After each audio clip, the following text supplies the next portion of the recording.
صاحب کیا فرمائے گا اس حوالے سے؟ ایک سوال میں چاہتا ہوں وہ لے لیں کہ دو ازواج کی اولاد میں وراثت کی جو تقسیم ہے وہ ایک بہت اہم مسئلہ ہے، اور وہ ایک شرعی اس کے لیے احکامات جو ہیں وہ کیا ہے، میں چاہتا ہوں کچھ فرمائیے گا۔ جی دیکھیں، بالکل ایک تو یہ ہوتا ہے کہ آدمی دوسری شادی کرنے سے اور اس عورت کے اپنے بچے دوسرے شوہر سے پہلے والے شوہر سے موجود ہیں، یہ تو اس شخص کی وراثت میں حصہ دار نہیں ہوں گے، ستیلی اولاد کا کوئی حق نہیں ہوتا۔ لیکن چونکہ اس شخص کی پہلی بیوی سے اولاد وہ بھی اسی کی ہے، دوسری بیوی سے اولاد وہ بھی اسی کی ہے، تو ان کو وراثت میں بالکل برابر حصہ ملے گا۔ یعنی اس طریقے سے کہ وہی جو وراثت میں ہے کہ لڑکے کے دو حصے، للذکر مثل حظ الانثیین، کہ جتنے بیٹے ہیں ادھر والے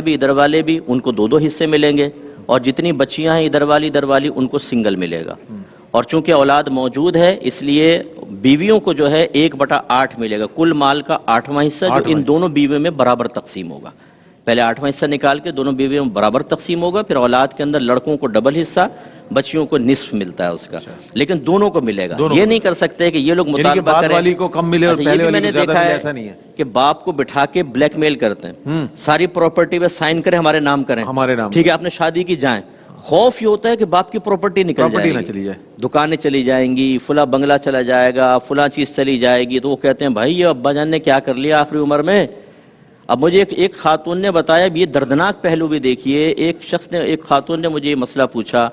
کہ ہماری والد صاحب جو ہیں وہ ہماری والدہ چلی گئیں عرصہ دراز، اب والد صاحب کا تقاضا نفسانی تھا، وہ ہمیں بتا نہیں رہے تھے، وہ ماسی سے انوالو ہو گئے۔ جب ہو گئے تو پھر سارے بچے چڑھ گئے والد صاحب پر، یہ آپ نے کیا کیا، ہمیں بدنام کر دیا۔ تو والد صاحب نے کہا تم میرا نکاح کر دیتے،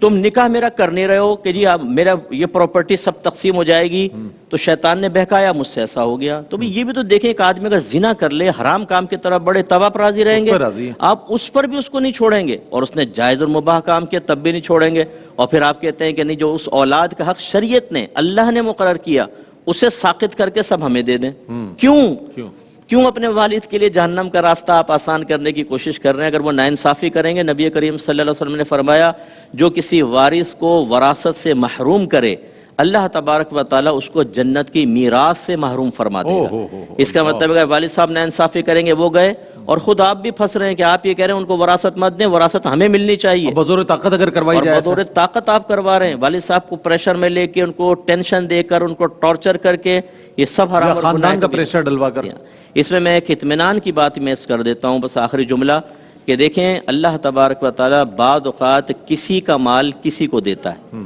اور اس کو مکلف بناتا ہے یہ امانت اس تک پہنچاؤ۔ اسی طرح آپ سمجھ لیجئے کہ والد صاحب نے دوسری شادی کی، بچے ہو گئے، تو یہ بچوں کو جو مال ہے نا باپ کو دیا ہوا ہے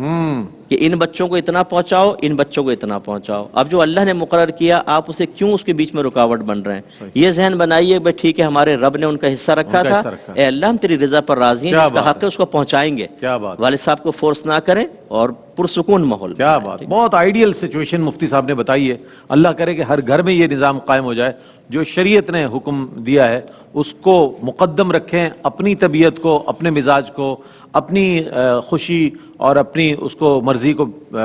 پس پشت رکھیں، شریعت کے احکام کو